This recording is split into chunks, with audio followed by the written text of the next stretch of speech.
नमस्कार साथियों, बहुत बहुत स्वागत है आप सभी का पीजीटी स्पेशल में।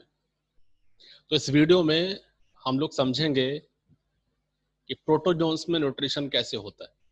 लेकिन सबसे पहले हम कुछ कॉमन प्रोटोजोन्स के नेम जानेंगे। ठीक है, देखिए सबसे फर्स्ट जो कॉमन प्रोटोजोन है, अगर उसकी बात करें तो अमीबा। ठीक है, क्या होता है अमीबा?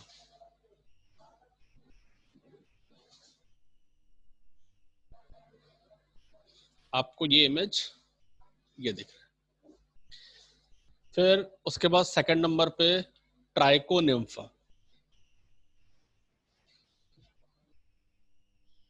ट्राइको निम्फा। थर्ड ये आपको पहचान में आ ही रहा होगा, युगलिना।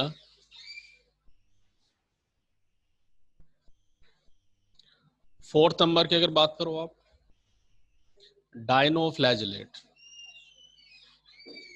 ठीक है, डायनोफ्लैजिलेट।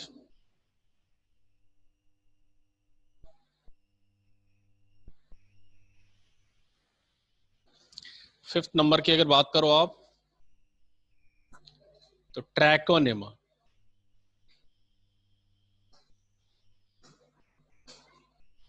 ठीक है ना, क्या लिखा हुआ है? टेट्राहाइमीना।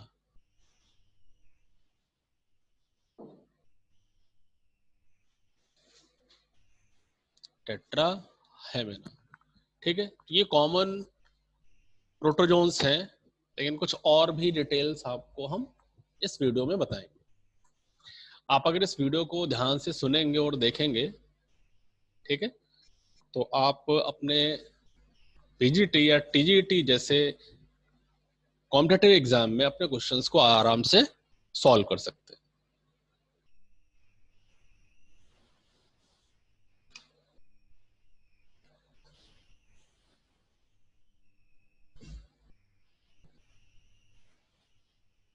चलिए, तो सबसे पहले अगर हम लोग ये देखें कि भाई प्रोटोजोन्स में न्यूट्रिशन हो रहा है, तो इंट्रोडक्शन की बात करते हैं। वेज कौन कौन से होते होंगे? ठीक है, अगर वेज की बात करो तो कुछ ऐसे होंगे जो सिंथेसाइज कर रहे होते हैं, कुछ ऐसे हो रहे होते हैं जो एल्गियो को कैप्चर कर रहे होते हैं। ठीक है, कहाँ पे? साइटोप्लाज्म में कैप्चर कर रहे होंगे। कुछ ऐसे होंगे आउटर शीथ से कैप्चर कर लेते हैं। कुछ ऐसे होंगे जो पैरासाइट लाइक बिहेव करते हैं। ठीक है, अभी जो पैरासाइट है इसमें जो कैटेगरी आ रही है, एक तो आ रही है होलोफाइटिक, सेकंड कैटेगरी आ रही है होलोजोइक, थर्ड कैटेगरी आ रही है सेप्रोजोइक, फोर्थ कैटेगरी आ रही है मिक्सोट्रॉफिक, और जो फिफ्थ कैटेगरी है कौन सी आ रही है? पैरासिटिक आ रही है। तो आपके एग्जाम में पैरासिटिक न्यूट्रिशन से ही question most of the case में बन जाना चाहिए। ठीक है, अच्छा, अब अगर हम लोग डिफरेंट वेज की बात करें, तो इन डिफरेंट वेज में सबसे पहले हम लोग देखते हैं होलोफाइटिक न्यूट्रिशन। ठीक है, तो होलोफाइटिक न्यूट्रिशन में क्या होता है कि जो भी फूड प्रोडक्ट होगा, जो भी फूड होगा वो क्लोरोप्लास्ट के थ्रू प्रिपेयर किया जाएगा। क्यों? क्योंकि है तो ये एनिमल, लेकिन प्लांट जैसा बिहेवियर है। प्लांट जैसा बिहेवियर है क्या? Because it have chloroplast. तो जब क्लोरोप्लास्ट है तो अपना फूड सेल्फ मेक कर सकता है। तो लाइन को अगर आप फॉलो करो तो क्या बोल रखा है? All phytoflagellate carrying chloroplast. तो इनके पास क्लोरोप्लास्ट होता है, तो ये फूड फोटोसिंथेसिस के प्रोसेस से मेक कर लेंगे। क्यों? क्योंकि सनलाइट को ये यूटिलाइज करते हैं। ठीक है, तो इस तरह की जो फीडिंग होती है इसको बोलते हैं सेल्फ फीडिंग बोलते हैं। इसको बोलते हैं ऑटोट्रॉफिक फोटोट्रॉफी। क्या बोलते हैं? ऑटोट्रॉफिक फोटोट्रॉफी। तो ये इमेज आपको अगर समझ में आ रहा हो या फिर याद आ रहा हो, तो ये किसका इमेज है? यूग्लिना का। तो आपको याद रखना है कि यूग्लिना के केस में जो न्यूट्रिशन हो रहा है, एक तो होलोफाइटिक काइंड का हो रहा है, या फिर दूसरा टर्म आपको याद रखना है ऑटोट्रॉफिक, क्योंकि सेल्फ फूड मेक कर रहा है और वो भी लाइट को कैप्चर करके मेक कर रहा है। तो ऐसा कब होता है? जब क्लोरोप्लास्ट पे क्लोरोफिल हो, ठीक है। दूसरी कंडीशन ये है कि उनको फूड कैप्चरिंग करने के लिए ना मिल रहा हो, ठीक है। थर्ड पोजीशन ये होती है कि सनलाइट की प्रेजेंस जब होती है तभी ऐसा करते, ठीक है। अच्छा, वहीं पर अगर हम लोग ये बात करें कि भाई फोटोसिंथेसिस अगर कर रहा है तो रॉ मटेरियल कौन सा होगा, तो रॉ मटेरियल होते हैं कार्बन डाइऑक्साइड एंड वाटर। जैसा कि आप लाइन में देख रहे हैं कि जो फ्लैजेलेटेड प्रोटोजोन है, ठीक है ना, अब क्योंकि ये बियर करते हैं, इनके पास क्लोरोप्लास्ट होता है, तो उस पोजीशन में क्या करेंगे, ये फोटोसिंथेसिस करेंगे। अभी जो कार्बन डाइऑक्साइड है, वाटर है, रॉ मटेरियल, ये इंटर करते हैं एक कॉम्प्लेक्स साइकिल के अंदर। अब जो साइक्लिक इवेंट होती है वो कौन सी इवेंट होती है, जिसको बोलते हैं हम लोग केल्विन साइकिल,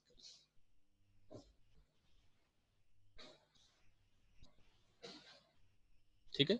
इसमें क्या होता है कि कार्बन डाइऑक्साइड का रिडक्शन हो गया, और जब कार्बन डाइऑक्साइड का रिडक्शन हो गया तो फूड प्रोडक्ट बनता है डेक्सट्रोज के फॉर्म। फिर क्या होता है, इस डेक्सट्रोज को चेंज कर दिया जाता है पैरामाइलम में। तो यहां से क्वेश्चन बनने के चांसेस होते हैं। जो प्रोटोजोन्स होंगे वो भी स्पेशली वो प्रोटोजोन्स जिनमें फूड तो बन गया, लेकिन किस फॉर्म में बन गया। तो आपको याद रखना है कि जो फूड बना है वो डेक्सट्रोज के फॉर्म में बना है, लेकिन ये डेक्सट्रोज फिर ये कन्वर्ट हो जाएगा कॉम्प्लेक्स कार्बोहाइड्रेट में, जिसको बोलेंगे पैरामाइलम। तो सेकंड क्वेश्चन क्या बनेगा कि जो यूग्लिना है, ये जो फ्लैजेलेटेड प्रोटोजोन है जिसमें क्लोरोप्लास्ट की प्रेजेंस होती है, जिसमें फूड किस फॉर्म में स्टोर होगा, तो पैरामाइलम के फॉर्म में स्टोर हो जाएगा। तो ये फीचर यूग्लिनॉइड्स का होता है, स्पेशली यूग्लिना की अगर हम लोग बात करते हैं, ठीक है। इतनी बातें आपको समझ में आ गई। अब अगर हम लोग नेक्स्ट न्यूट्रिशन की बात करें, तो नेक्स्ट न्यूट्रिशन है होलोजोइक। जोइक मीन क्या होता है, एनिमल होता है। मीन वो प्रोटोजोन जिनमें एनिमल लाइक बिहेवियर होता है। तो इनके केस में क्या होगा कि मेजॉरिटी ऑफ जो प्रोटोजोन होंगे इस केस में, तो ये फूड ड्राइव करते हैं, ठीक है ना। रेडीमेड फूड ड्राइव करेंगे, उनको इनगेस्ट कर लेंगे। इनगेस्ट करने वाले जो फूड हैं हो सकता है कि प्लांट हो, या हो सकता है कि एनिमल हो। अब एग्जाम्पल की बात करो आप, ऑल सार्कोडेना, ठीक है ना, सभी सार्कोडेना जिनमें सूडोपोडिया होता है, लेकिन कुछ एक्सेप्शंस आपको मिल जाएंगे।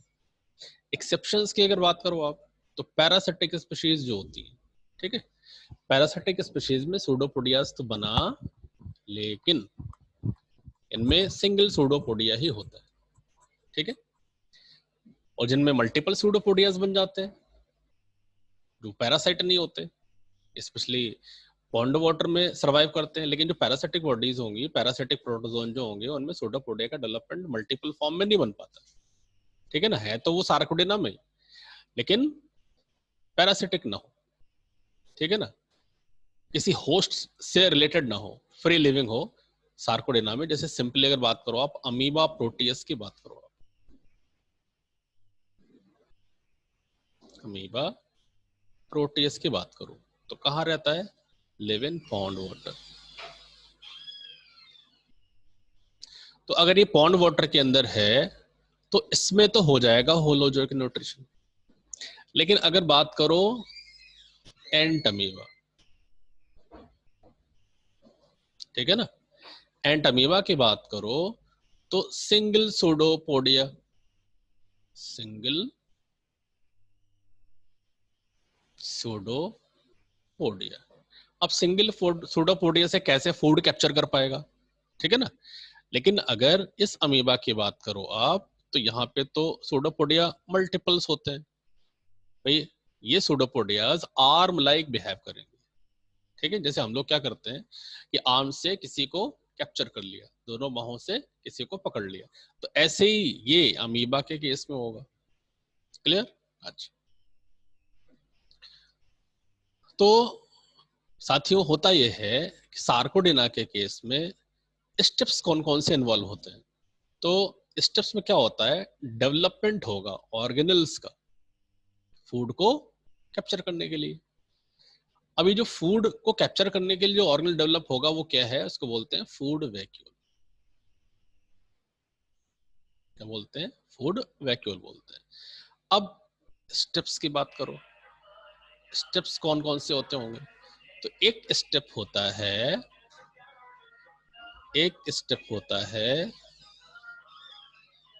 फूड का कैप्चर करना, फिर होता है एनगेशन, फिर होता है डाइजेशन, फिर क्या होता है एगेशन, ठीक है। फर्स्ट स्टेप क्या हो गया, कैप्चर, फिर क्या हो गया एनगेशन, फिर क्या हो गया डाइजेशन, फिर क्या हो गया एगेशन। क्लियर? तो ये स्टेप्स होते हैं होलोजोइक न्यूट्रिशन के अंतर्गत। ओके, चलो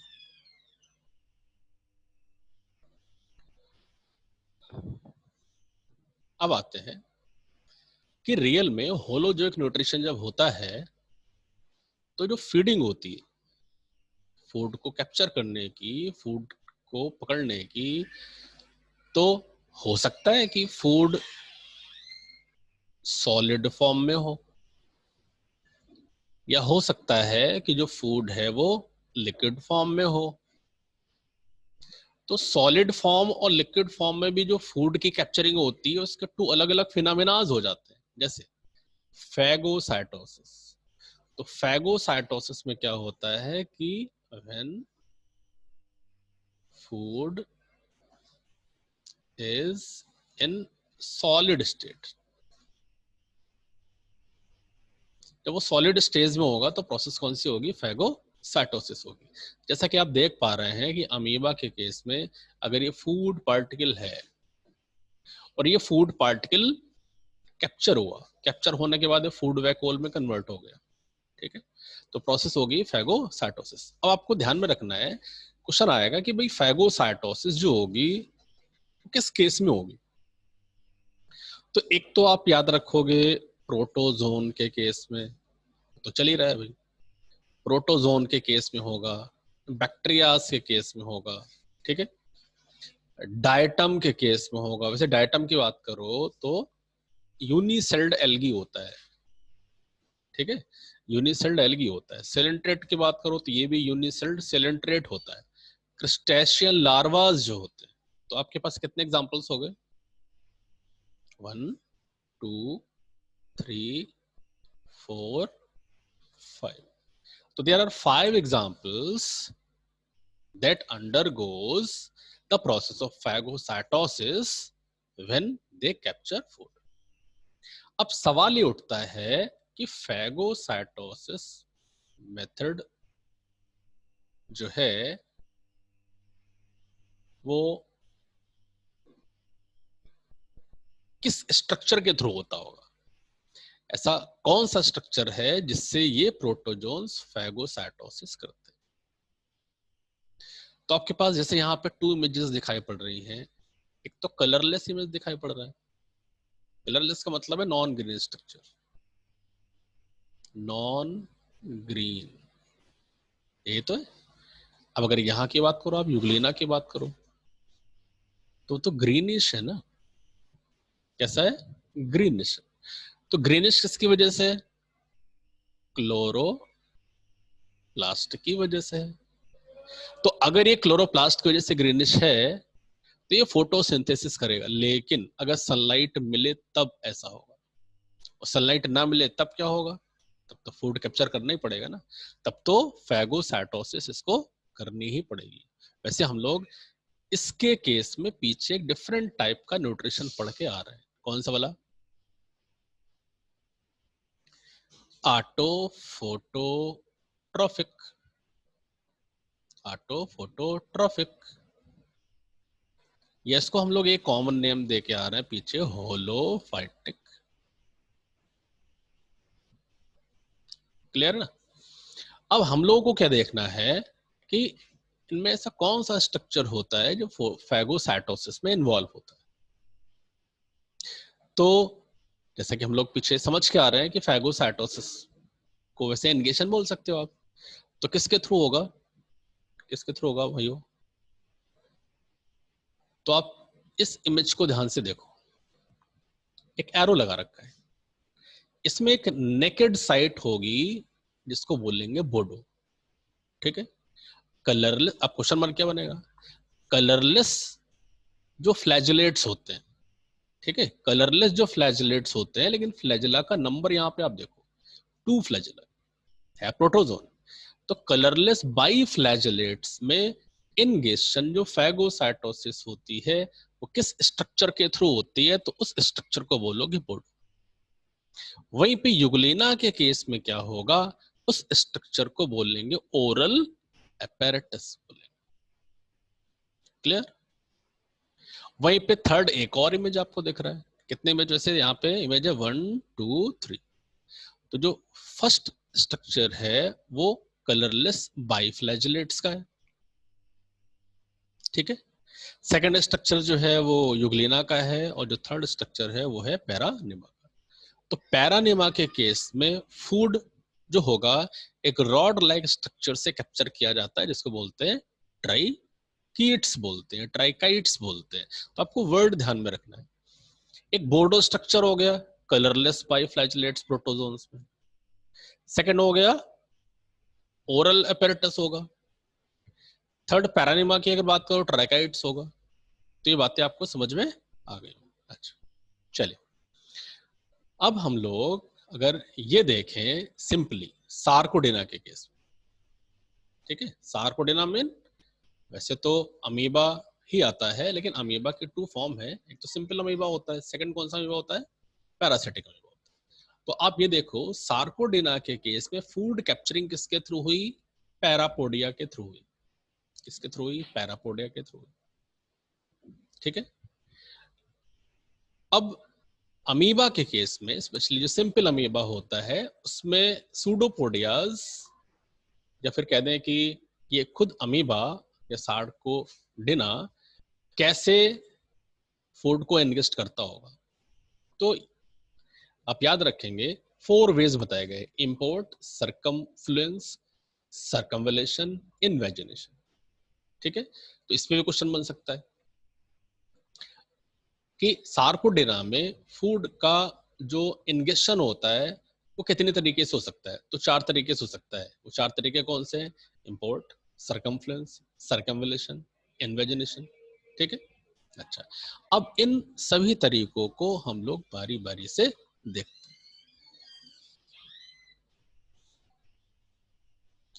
तो सबसे पहला तरीका क्या है?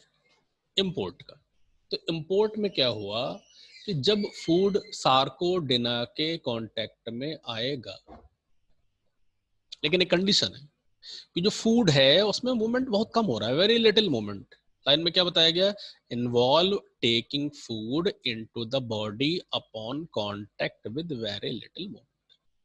बहुत ही थोड़ा सा मूवमेंट होगा, फूड के ऊपर जाकर के उसको कैप्चर कर लेगा, लेकिन इस कैप्चरिंग में एक अट्रैक्शन वर्क कर रहा है, और उस अट्रैक्शन को बोलेंगे केमिकल अट्रैक्शन, ठीक है। फूड और अमीबा के बीच में एक अट्रैक्शन लग रहा है, और वो अट्रैक्शन क्या है? Chemical attraction. तो इसमें अमीबा को बहुत ज्यादा एनर्जी यूज नहीं करनी पड़ी, ठीक है ना, पैसिवली वर्क हो गया। अब जो फूड होता है वो भी पैसिव ऑर्गेनिज्म के फॉर्म में हो गया। जैसे एग्जांपल की बात करो आप तो एल्गी। तो ओवरऑल यहां से क्वेश्चन अगर बना तो जो इंपोर्ट है, इंपोर्ट, तो इंपोर्ट की कंडीशन क्या होगी? इंपोर्ट की कंडीशन क्या होगी? एक तो algal filament, passive organism. Amoeba को भी बहुत ज्यादा एनर्जी यूज नहीं करनी है, सरफेस पे जाएगा एल्गी के, अमीबा एल्गी की सरफेस पे जाएगा, और सरफेस पे जाने के बाद दोनों के बीच एक केमिकल अट्रैक्शन होगा, फूड अंदर मूव कर गया। तो ये आप समझ गए होंगे। अब आते हैं सरकमफ्लेंस में क्या होता है। तो सरकमफ्लेंस की अगर बात करो तो उसमें बोला गया है कि अमीबा इनगल्फ कर रहा है, सरफेस पे नहीं गया, उसने क्या किया, इनगल्फ कर लिया फूड ऑर्गेनिज्म को अपॉन कांटेक्ट बाय रोलिंग। वहां क्या था, केवल सरफेस पे गया था और फूड और अमीबा के सरफेस के बीच अट्रैक्शन लग गया था। लेकिन यहाँ पे तो अमीबा रोल कर रहा है फूड के ऊपर, इसका मतलब है कुछ तो एनर्जी अमीबा को यूज करनी पड़ रही है। तो सरकमफ्लेंस में क्या हो रहा है, फ्लेंस मेन फ्लो कर रहा है, ठीक है ना, फ्लेंस मेन क्या हो रहा है, फ्लो कर रहा है। यहाँ के लिए टर्म दिया गया रोलिंग, रोलिंग कर रहा है, फूड के ऊपर रोलिंग कर रहा है। और उसके बाद फिर क्या किया, उसने फूड को कंप्लीटली अरेस्ट कर लिया। बात समझ में आ गई, फिर से एक बार समझो। जो इंपोर्ट था उसमें फूड पैसिव था, अमीबा फूड की सरफेस पे गया था, सरफेस पे जाने के बाद उसने कैप्चर कर लिया। यहाँ पे क्या है कि फूड और अमीबा दोनों कांटेक्ट में आएंगे, लेकिन यहाँ पर जो अमीबा है फूड के ऊपर रोल कर रहा है। उसकी वजह क्या है, क्योंकि यहाँ पर जो ऑर्गेनिज्म है, जो फूड है, एल्गी की कंपेरिजन में थोड़ा सा एक्टिव, ठीक है। तो ये हो गया डिफरेंस इंपोर्ट और सरकमफ्लेंस। अब हम लोग देखते हैं सरकमवेलेशन में क्या होता है। तो सरकमवेलेशन की बात करो तो अमीबा में ये तब होगा जब प्रे कैसा होगा, बहुत एक्टिव होगा। तो अमीबा क्या करेगा, सूडोपोडियाज बनाना शुरू करेगा। तो क्या पिछले दो केसेस में अमीबा ने सूडोपोडिया बनाया था? बिल्कुल नहीं बनाया था। ना तो इंपोर्ट में सूडोपोडिया बनाया है, ना तो सरकमफ्लेंस में सूडोपोडिया बनाया है। उसमें तो बस ये हो रहा था कि फूड के सरफेस पे गया, या तो केमिकल अट्रैक्शन हो गया था, या तो क्या हो गया था, रोलिंग कर ली तो फूड को कैप्चर कर लिया। लेकिन यहाँ पर तो एक्टिवली उसको सूडोपोडियाज बनाने पड़ रहे हैं। यहाँ पे आप देखो सूडोपोडिया बनाया, सूडोपोडिया बनाने के बाद इसने क्या किया, सूडोपोडिया को इलाज किया, इलाज करने के बाद फूड को कैप्चर कर दिया, ठीक है ना। यहाँ पे आप लाइन चेक करो, सूडोपोडिया बनाए, फिर उसने इनगल्फ कर लिया प्रे को, ठीक है ना, और फिर उसके बाद सूडोपोडिया को सराउंड कर दिया, प्रे विदाउट टचिंग। ये कंडीशन याद रखनी। सरकमवेलेशन में जब अमीबा सूडोपोडिया बनाएगा और फूड को जब सराउंड कर रहा होगा तो फूड को टच नहीं कर रहा है, और उसके बाद फिर क्या होना है, दोनों सूडोपोडिया फ्यूज हो गए। फ्यूज होने के बाद फूड अंदर पैक हो गया। कहाँ पैक हो गया, एक ऐसे स्ट्रक्चर के अंदर जिसको बोल रहे हैं फूड वैक्यूल बोल रहे हैं। तो भले ही वो पैरामीशियम है या यूग्लिना है या अदर प्रोटोजोन्स हैं, उनमें फूड अगर इंगेस्ट हो रहा है तो वो कहीं ना कहीं जाके पहले स्टोर होता है, उसको क्या बोलते हैं, फूड वैक्यूल बोलते हैं। क्लियर है। ये कॉमन क्वेश्चन बन सकता है कि जब प्रोटोजोन्स फूड को इंगेस्ट करते हैं तो ऐसा कौन सा स्ट्रक्चर होता है जहां पर ये फूड जाकर के स्टोर हो जाता है। तो आप याद रखेंगे फूड वैक्यूल।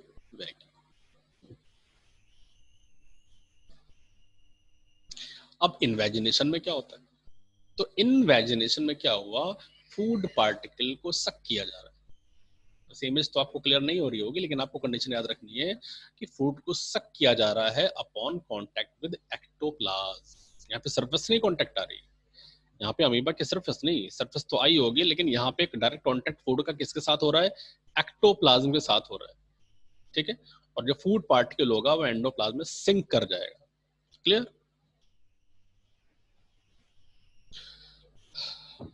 अब आते हैं हम लोग कुछ डिफरेंट प्रोटोजोन्स, जैसे हेलियोजोन्स की बात करो तो हेलियोजोन्स को बोला जाता है सन एनिमल क्यूल्स, ठीक है, ठीक है ना। इसमें क्या क्या इंक्लूड है, सन एनिमल क्यूल्स। मेन इनका जो अपीयरेंस है वो कैसा दिख रहा है, सन लाइक दिख रहा है। और जो सेकंड होते हैं उनको बोलते हैं रेडियोलैरियंस बोला जाता है। ओके, तो ये भी प्रोटोजोन्स होते हैं। अब इनमें फूड जो कैप्चर होता है, करते क्या होंगे, फूड को होल्ड कर लेते हैं। क्या कर लेंगे, फूड को होल्ड कर लेंगे, होल्ड करने के बाद पुल कर लेंगे, ठीक है। और उसके बाद फिर ये ट्रैप कर लिए जाएंगे। लेकिन ट्रैप करने वाला जो स्ट्रक्चर है उसको क्या बोलेंगे, एक्सोपोडिया। तो क्वेश्चन यहां से साथियों बनेगा कि जो हेलियोजोन्स होते हैं,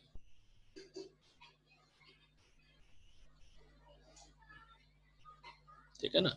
इन हेलियोजोन्स, इन केस ऑफ हेलियोजोन्स स्ट्रक्चर कौन सा है? Structure that capture the food, तो उसको क्या बोलोगे आप? एक्सोपोडिया। या क्वेश्चन कुछ ऐसा मेक हो सकता है कि सन एनिमलक्यूल, कौन से? सन एनिमलक्यूल्स और रेडियोलैरियंस में फूड का कैप्चर कौन सा स्ट्रक्चर करता है? तो आपको याद रखना है एक्सोपोडिया करता है। क्लियर? अब एक्सोपोडिया से जब फूड को कैप्चर कर लिया तो प्रे जो होता है वो पास हो गया, फूड पास हो गया deeper into the cytoplasm and stored into food vacuole. ये बात तो कॉमन है सभी में कि फूड वैक्यूल में तो फूड का स्टोरेज होना ही। ठीक है, तो जो प्रोटोजोन्स थे फूड का कैप्चर हो रहा था सूडोपोडियास के थ्रू एक्टिवली, लेकिन जो हेलियोजोन्स होते हैं उनके केस में फूड की जो कैप्चरिंग चल रही है किसके थ्रू हो रही है? एक्सोपोडिया के थ्रू हो रही है। इनके जो दो एग्जांपल्स हैं, एक तो हो गया सन एनिमलक्यूल, सेकंड हो गया रेडियोलैरियंस। अब चलते हैं फोरामिनीफेरेंस की तरफ। तो फोरामिनीफेरेंस के बारे में बताया गया कि इनमें एक नट लाइक स्ट्रक्चर बन गया। क्या बन गया? एक नट लाइक स्ट्रक्चर बन जाता है, इसको बोलते हैं रेटिकुलोपोडिया।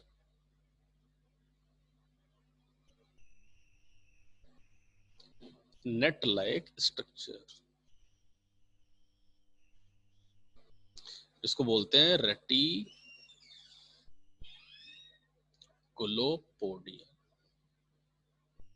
तो रेटिकुलोपोडिया जो बन गया वो फोरामिनीफेरेंस के केस में बन गया। ठीक है, होता क्या है इसमें? ग्रैनुलर ग्रैनुलर ग्रैनुलर समझ रहे हैं? दानेदार चिपचिपी सी एक फिल्म बन जाएगी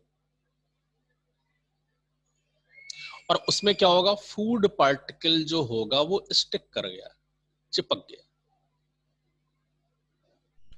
और जब चिपक गया तो फूड पार्टिकल को ड्रैग कर लिया जाएगा साइटोप्लाज्म में और उसके बाद फिर वो फूड वैक्यूल में पैक हो जाएगा। तो ओवरऑल आपको क्या कंक्लूजन निकालना है कि जो फोरामिनीफेरेंस होंगे उनमें रेटिकुलोपोडिया से फूड की कैप्चरिंग की जाती है।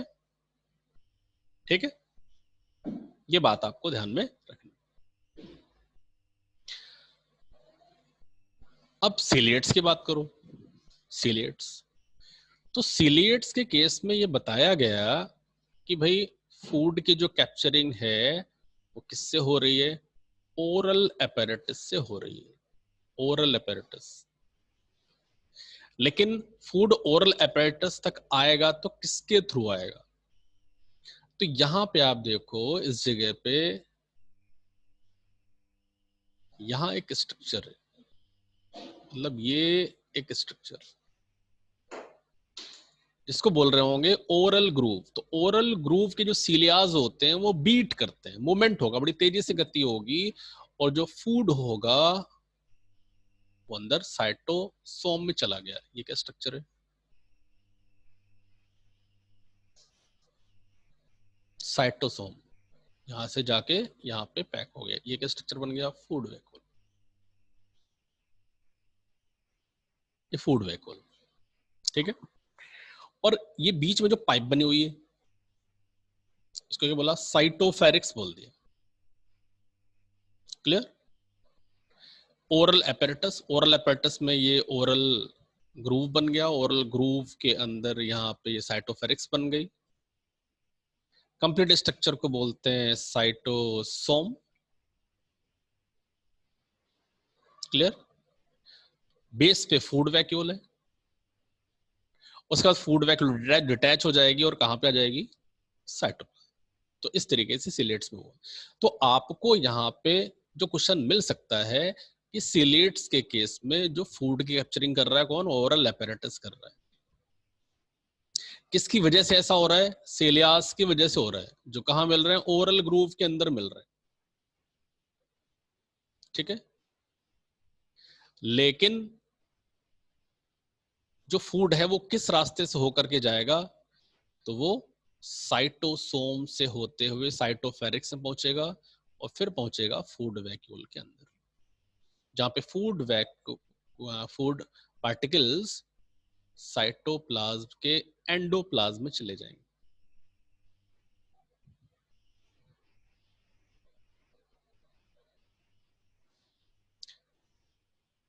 अब क्या देखना है सेक्टोरियंस के केस में। तो सेक्टोरियंस के केस में क्या हो रहा है, तो सेक्टोरियंस के केस में क्या हो रहा है, ये टेंटिकल से फूड को कैप्चर करते हैं। फूड को किससे कैप्चर करते हैं, टेंटिकल से फूड को कैप्चर करते हैं। तो एक स्पेशल क्वालिटी है, एक विशेषता है इनमें कि ये फीड करते हैं दूसरे सिलेट्स के ऊपर, लेकिन टेंटिकल के हेल्प से।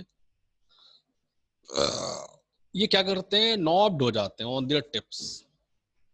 फिर क्या होगा, टेंटिकल इनके क्या होते हैं, रिजिड होते हैं, उनके पास एक सेंट्रल ट्यूब होती है, ठीक है, इनके चारों तरफ एक कॉन्ट्रैक्टाइल शीथ होगी, और जैसे ही प्रे इनके संपर्क में आएगा, कांटेक्ट में आएगा, तो प्रे हो जाता है पैरालाइज। पैरालाइज समझ रहे होंगे, इनएक्टिव हो गया। लेकिन ऐसा कौन सा केमिकल है जिसने क्या किया, प्रे को पैरालाइज कर दिया, तो उस केमिकल का नेम है हिप्नोटॉक्सिन। उसके बाद फिर धीरे धीरे फूड जो होगा वो शक कर लिया गया, सेंट्रल ट्यूब से पास होकर के फूड वैक्यूल में चला गया। ये बात समझ में आ गई। तो यहाँ पे जो क्वेश्चन बनेगा, ये जो सेक्टोरियंस होते हैं फूड कहाँ से ड्राइव करते हैं, सिलेट से, अदर सिलेट से करते हैं, हो सकता है पैरामीशियम। लेकिन अगर शिकार बहुत एक्टिव है, बहुत ज्यादा सक्रिय है, तो उसको पैरालाइज करना पड़ेगा। तो पैरालाइज करने के लिए कौन से केमिकल रिलीज करते हैं, उसको बोलते हैं हिप्नोटॉक्सिन।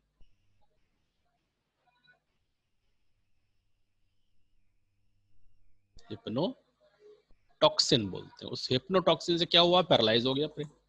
उसके बाद फिर उसको कैप्चर करके फूड वैक्यूल में स्टोर कर लिया। तो इतनी बातें हम लोग यहां तक समझ चुके हैं कि कैसे इंगेशन होता है।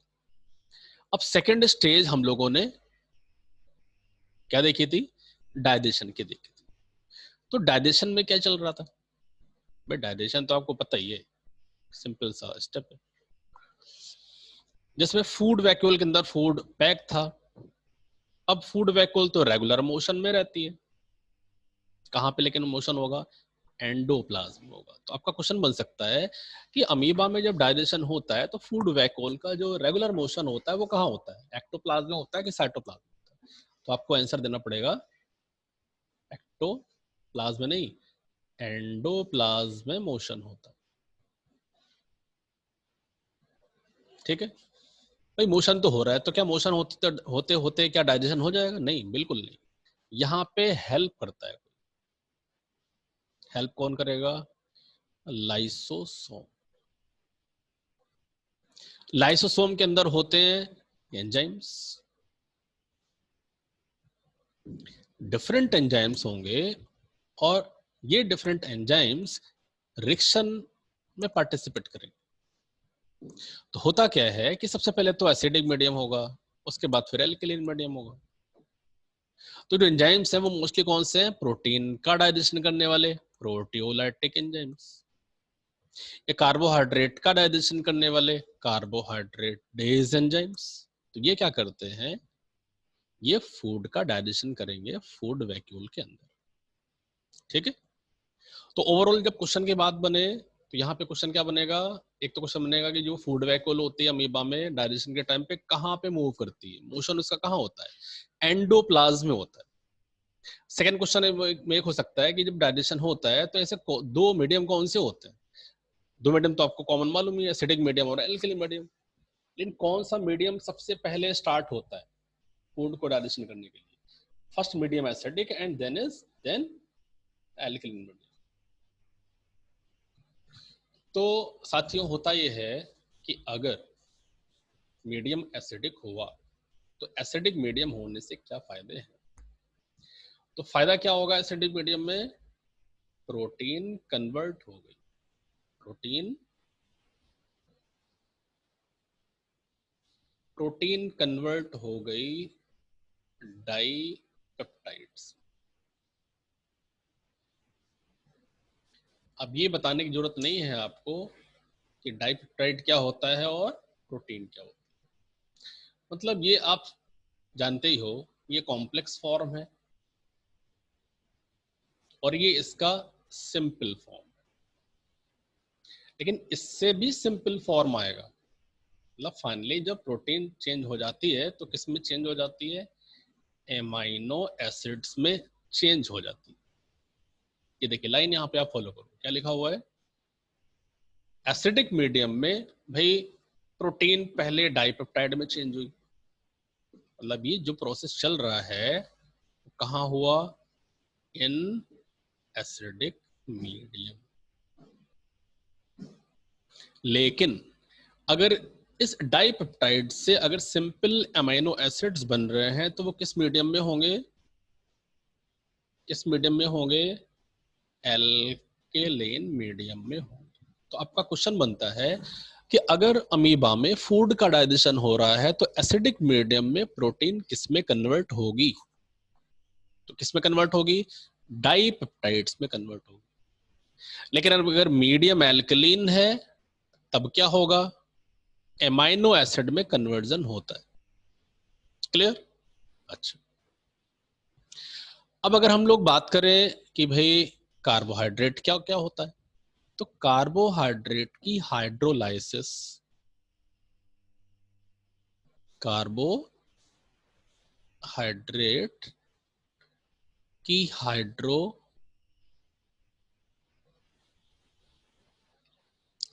हो जाए, और जब हाइड्रोलाइसिस हो जाएगी तो ये किस में कन्वर्ट हो जाएगा?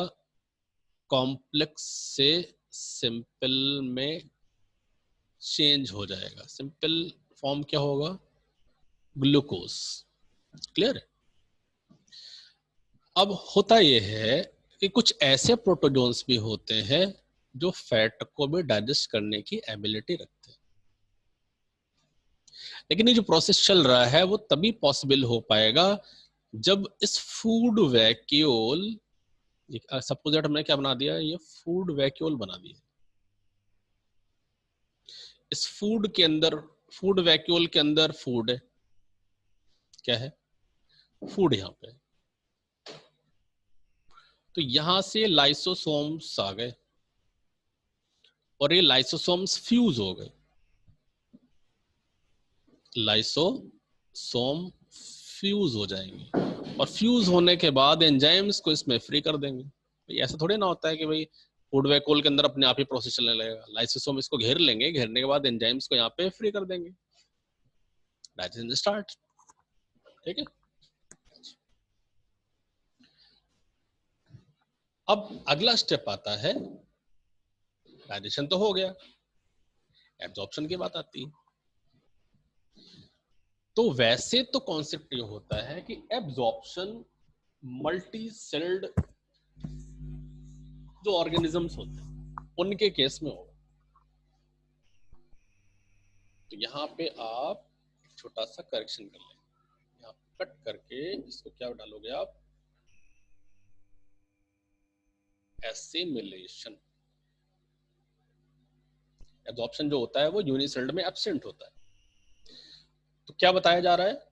जब फूड डाइजेस्ट हो गया तो जो न्यूट्रिएंट्स होंगे डिफ्यूज हो जाएंगे। न्यूट्रिएंट्स डिफ्यूज होंगे। मान लिया थोड़ी देर के लिए कि अगर ये फूड वैक्यूल है पैरामीशियम के केस में,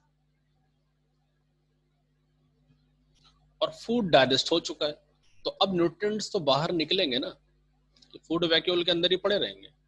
तो इनको बाहर निकलना है, और जब बाहर निकलेंगे तो कहाँ पे आ गए? प्रोटोप्लाज्म में आ गए ना भाई। यहाँ पे क्या है? ये एक्टोप्लाज्म, अंदर वाला एंडोप्लाज्म, और एक्टोप्लाज्म और एंडोप्लाज्म दोनों को मिला दे तो क्या बन गया? प्रोटोप्लाज्म। तो प्रोटोप्लाज्म में फूड आ जाएंगे। प्रोसेस क्या हो गया? एसिमिलेशन हो गया।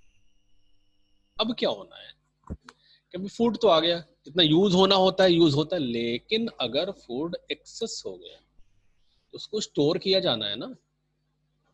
स्टोर किस फॉर्म में होगा? ग्लाइकोजन के फॉर्म में, या पैरामिलम के फॉर्म में, या लिपिड के फॉर्म में, या फिर क्रोमेटेड बॉडीज के फॉर्म में। तो यहां से क्वेश्चन बनेगा कि प्रोटोजोन्स जो होते हैं उनमें excessive food materials are stored in the form of may be glycogen, may be paramylum, lipid, chromatoid bodies. Okay, ये तो बात हो गई कि इनमें जब एसिमिलेशन हो गया और फूड का एसिमिलेशन भी हो गया, जितना यूज होना होता है यूज हो गया, जो बच गया उसका क्या होगा? उसका स्टोरेज हो गया डिफरेंट फॉर्म। अब बात आती है फोर्थ स्टेज, ठीक है ना, होलोजोइक न्यूट्रिशन की फोर्थ स्टेज, जिसको हम लोग बोल रहे होते हैं एगेशन। तो एगेशन मतलब क्या हो रहा है? एक्सपेल हो रहा है। एक्सपेल हो रहा है मतलब उसको बाहर निकाला जा रहा है। तो अनडाइजेस्टेबल जो फूड मटेरियल होगा या वेस्ट होगा उसको एक्सपेल कर दिया जाएगा, बाहर निकल दिया from the hind end of the body.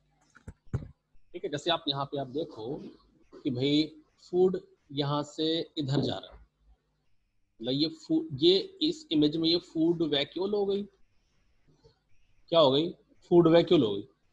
अब इस फूड वैक्यूल से वेस्ट निकलेंगे बाहर, इस डायरेक्शन से बाहर निकल जाएंगे, निकल के बाहर चला गया। ठीक है ना।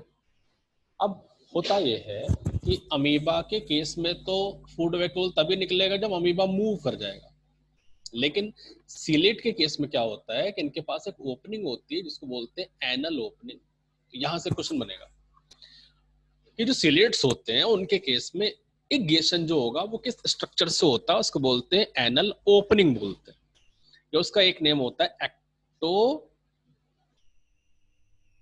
प्रोक्ट बोलेंगे, एक्टोप्रोक्ट बोलेंगे, या फिर साइटोपाइज बोलेंगे। तो नेम आपको याद रखने हैं। सिलेट के केस में एनल ओपनिंग है जिसको साइटोपाइज और एक्टोप्रोक्ट बोलेंगे। अमीबा के केस में क्या है, कोई स्पेसिफिक स्ट्रक्चर नहीं होता। अमीबा जब मूव कर जाता है तो जो वेस्ट है उसी जगह पे छूट जाता है। ठीक है, तो ये एगिएशन की बात हो गई। अब फाइनल स्टेप्स आपको यहाँ पे दिखाए जा रहे हैं कि भाई कैसे कैसे क्या चल रहा है प्रोसेस। तो आप यहाँ से देखो, सिंपली आप समझिए, इंगेशन हो रहा है, फूड को सूडोपोडिया से पकड़ लिया। एक सिंपली अमीबा का एग्जांपल ही लेकर के समझाया जा रहा है। फूड अंदर चला गया, फूड जाने के बाद यहाँ पे क्या डाइजेशन हो रहा है, लाइसोसोम ने एंजाइम्स यहाँ पे फ्री कर दिया, एक्शन चल रहा है, एंजाइम्स इंटर कर जाएंगे फूड वैक्यूल के अंदर और फूड डाइजेस्ट हो जाएगा। अब क्या होना है, इस फूड वैक्यूल से न्यूट्रिएंट्स बाहर डिफ्यूज हो रहा है। डिफ्यूज होने का जो प्रोसेस है रियल में ऐसा नहीं कि फूड वैक्यूल एक ही जगह पड़ी हुई है, वो चारों तरफ घूम घूम के इसको कर रही होगी। फिर से यहाँ पे अब इसको कट करिएगा, ये दोनों स्टेप्स एसिमुलेशन में आते हैं। ठीक है, एसिमुलेशन में क्या हुआ, जो डिफ्यूज होने के बाद यहाँ पे जो केमिकल सब्सटेंस है वो प्रोटोप्लाज्म में मिक्सअप हो गए। मिक्सअप होने के बाद अब क्या उसका पार्ट बन जाएगा, अमीबा ग्रो कर जाएगा, लेकिन जो वेस्ट होगा उसको बाहर एलिमिनेट किया। यहाँ से आप देखो वेस्ट यहाँ से बाहर निकल रहा है। अमीबा के केस में प्रोसेस क्या हो गया, क्या हो गया, एगेशन हो गया। तो इतनी बातें हम लोगों ने यहाँ पे फैगोसाइटोसिस में देखी। और रियल में जो फैगोसाइटोसिस है वो केवल तब होता है कि जब फूड जो मैटर है वो सॉलिड फॉर्म में है। लेकिन वहीं पे जो पिनोसाइटोसिस, तो ये पिनोसाइटोसिस तब होगी जब फूड किस फॉर्म में होगा, food is in liquid, liquid phase में होता है। तो पिनोसाइटोसिस, जैसे यहाँ पे एग्जांपल बात हो, तो इसलिए इसको क्या बोलते हैं, सेल ड्रिंकिंग बोलते हैं। भाई सीधी सी बात है, लिक्विड फेज में होगा तो सीधे ड्रिंकिंग वाली बात आ जाएगी। तो सेल ड्रिंक, यहाँ से क्वेश्चन बनता है, ये pinocytosis is also called cell drinking. तो फैगोसाइटोसिस के लिए भी कुछ बोलते होंगे, फैगोसाइटोसिस के लिए भी क्या बोलते होंगे, क्या बोलते होंगे, यहाँ से टर्म आप नोट करिएगा, फैगोसाइटोसिस के लिए बोलेंगे सेल ईटिंग बोलेंगे, cell eating phagocytosis, cell drinking pinocytosis, ठीक है। तो ये किस किस केस में है? अमीबा के केस में है, सर्टेन फ्लैजिलेट्स के केस में है, सीलिएट्स के केस में, ठीक है।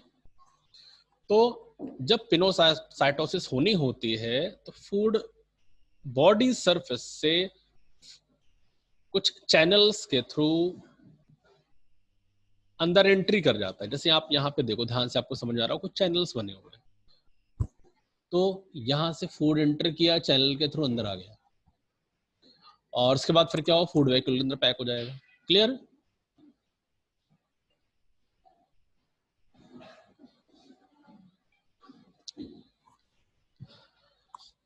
यहाँ पे आप देखो, आप यहाँ पे और अच्छे तरीके से आप समझ जाओगे कि भाई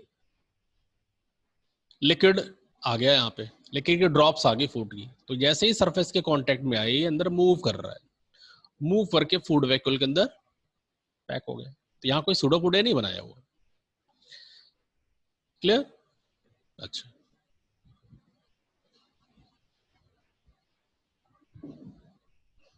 अब चलते हैं नेक्स्ट टाइप ऑफ न्यूट्रिशन, इसको बोलते हैं सेप्रोजोइक न्यूट्रिशन। तो सेप्रोजोइक जो न्यूट्रिशन है, यहाँ पे एक तो क्वेश्चन आपका बन सकता है, किस केस में होगा, ठीक है, किस केस में होगा। तो आपके पास टू एग्जांपल्स, एक तो है मेगा अमीबा का एग्जांपल, इसको पॉलीटोमा बोलेंगे, ठीक है ना। दो, सॉरी, यहाँ पे जो सेप्रोजोइक न्यूट्रिशन है वो मेगा अमीबा के अंदर है, मेगा अमीबा, पॉलीटोमा और एस्टेशिया। तो पॉलीटोमा और एस्टेशिया के केस में सेप्रोजोइक न्यूट्रिशन होगा। तो रियल में होता ये होगा कि भाई जब फूड क्या है, मेक नहीं कर पा रहे, तो ये किसी सरफेस से फूड को एब्जॉर्ब करेंगे। तो अब एब्जॉर्प्शन के प्रोसेस को क्या बोलेंगे, ऑस्मोट्रॉफी। अगर जनरल बॉडी सरफेस से फूड को ऑस्मोसिस के थ्रू अगर एब्जॉर्ब किया जा रहा है तो उसको बोलेंगे ऑस्मोट्रॉफी बोलेंगे। तो वैसे तो फंगस के केस में ऐसा होता है, पंजाई किसी डेड डिके ऑर्गेनिक कंटेंट पे ग्रो कर गए, उस पर कुछ केमिकल रिलीज करते हैं, तो वो डिसॉल्व हो गया, उसके बाद फिर क्या करते हैं, स्टोलन से एब्जॉर्ब कर लेते हैं, तो ऑस्मोट्रॉफी यहाँ भी होती है। लेकिन प्रोटोजोन्स, स्पेशली पॉलीटोमा और एस्टेसिया के केस में भी क्या होता है, ऑस्मोट्रॉफिक होता है। क्लियर? तो अब एक स्पेसिफिक क्वालिटी है इनकी, एक विशेषता है कि एनिमल जो सरवाइव करते हैं प्रोटीन और कार्बोहाइड्रेट पर सरवाइव करते हैं। तो यहां से आपका क्वेश्चन बनेगा कि ऑस्मोट्रॉफी किस केस में हो रही है, किस प्रोटोजोन में हो रही है। तो पॉलीटोमा और एस्टेसिया के केस में हो रही है। तो सेप्रोजोइक न्यूट्रिशन किस केस में हो रहा है, वो भी आप याद रखोगे, पॉलीटोमा और एस्टेसिया के केस में हो रहा है। अब मिक्सोट्रॉफिक न्यूट्रिशन की बात आ गई, इसका मतलब है कि वो बोथ टाइप ऑफ न्यूट्रिशन कर रहे हैं, ठीक है ना। मतलब वो फोटोसिंथेसिस भी कर सकता है, रेडीमेड फूड भी ले सकता है। तो जो बेस्ट एग्जांपल है वो क्या है, यूग्लिना एंड पैरानिमा।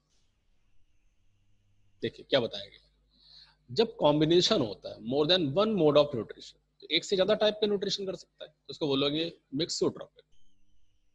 फोटोसिंथेसिस भी कर सकता है, ऑस्मोट्रॉफी भी कर सकता है, फैगोट्रॉफी भी कर सकता है। एग्जांपल कौन से आए, यूग्लिना एंड पैरानिमा। अब पैरासाइट की बात करूं, तो पैरासाइट में न्यूट्रिशन कैसा होगा। तो क्या बताया जा रहा है कि एक ऐसी मैकेनिज्म है फूड प्राप्त करने की जिसमें एक रिलेशन बन गया पैरासिटिक का और नॉन पैरासिटिक फॉर्म के बीच। एग्जाम्पल की बात करो आप, ट्राइकोमोनास, तो ये एग्जाम्पल आपको ट्राइकोमोनास का। तो जो फर्स्ट एग्जाम्पल है ये क्या है, ट्राइकोमोनास, इसका एग्जाम्पल यहाँ पे लिखा हुआ है। बेलेंट्रिडियम सेकंड नंबर पे, बेलेंट्रिडियम हो गया,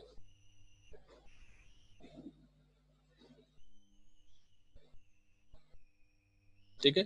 थर्ड नंबर पे क्या आया, निक्टोथेरस, क्या आया, निक्टोथेरस। तो there are three examples, there are three examples, क्योंकि अपने पीजीटी और टीजीटी जैसे एग्जाम में क्वेश्चन वैसे सिंपल भी आते हैं, लेकिन कुछ क्वेश्चन बड़े ट्रिपिकल होते हैं और स्पेशली एग्जाम्पल्स ही हमें याद रखने होते हैं। एग्जाम्पल्स अगर आपको याद हो गए, सिंपल एग्जाम्पल तो सभी को याद होते हैं, लेकिन जब आपको कॉम्प्लेक्स एग्जाम्पल्स पे याद होंगे तो आपका जो क्वेश्चन है वो राइट हो जाएगा, ठीक है ना। यही आपका बेनिफिट है। तो आपके पास कितने एग्जाम्पल आ गए? ट्राइकोमोनास का एग्जाम्पल आया, बेलेंट्रिडियम का एग्जाम्पल आया और नेक्टोथेरस का एग्जाम्पल आया। तो इनके केस में चल रहा होता है पैरासिटिक न्यूट्रिशन।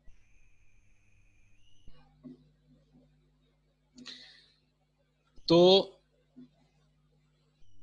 अभी हम लोगों ने पीछे देखा कि थ्री एग्जाम्पल्स आए थे, कुछ और भी एग्जाम्पल्स अपने पास हैं पैरासिटिक न्यूट्रिशन के।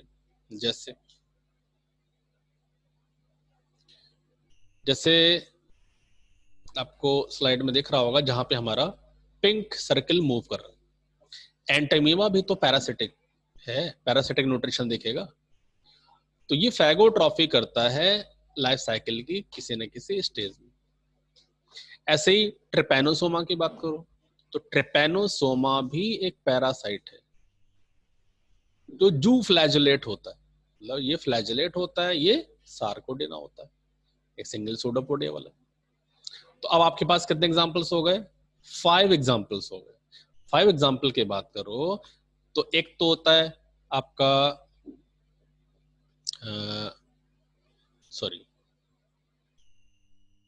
एक तो होता है आपका ट्राइकोमोनास, ठीक है, ट्राइकोमोनास हो गया, बेलेंट्रिडियम हो गया, नेक्टोथेरस हो गया, एंटामीबा हो गया, ट्राइकोमोनास हो गया। 5 एग्जांपल्स हो गए अभी तक। ओपेलिना हो गया, ठीक है, मोनोसिस्टिस हो गया।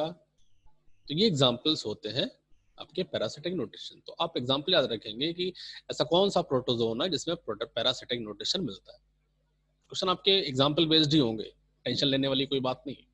बहुत ज्यादा पढ़ना नहीं है कि बोर्ड एग्जाम जैसा है, बहुत हिस्टोरिकल ग्रेजुएशन में जैसे हम लोगों को कॉपी फिल करनी होती है। तो आपको एग्जाम्पल याद करने, एग्जाम्पल अगर आपको याद हो जाते हैं तो आपका क्वेश्चन राइट हो जाएगा और आपको मार्क्स मिल जाएंगे, आपका सिलेक्शन आसानी से हो जाएगा।